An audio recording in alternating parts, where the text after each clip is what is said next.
Last week, we talked about backlinks and why you need them. There are a lot of companies out there offering to help you buy those links, but should you? So,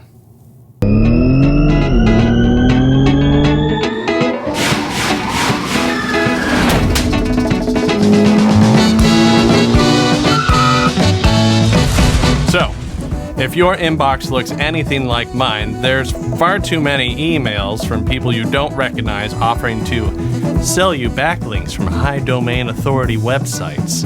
And that's a trap.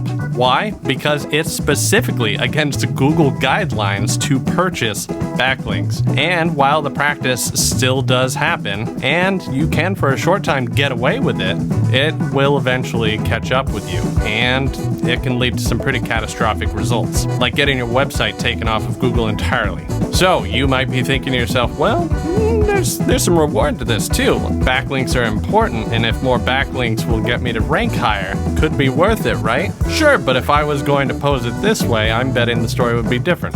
Hello, I'd like to sell you a website. This website is going to produce 10% better than any other website for you.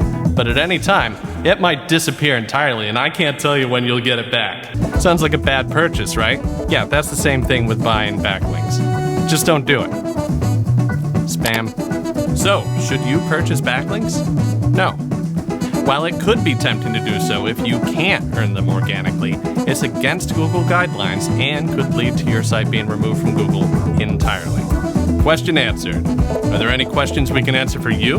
Leave them in the comments below. And if you want more ways to set your dealership up for success, connect with Wikimotive on Facebook, Instagram, LinkedIn, and YouTube for more ways to optimize your dealership's online presence and sell more cars.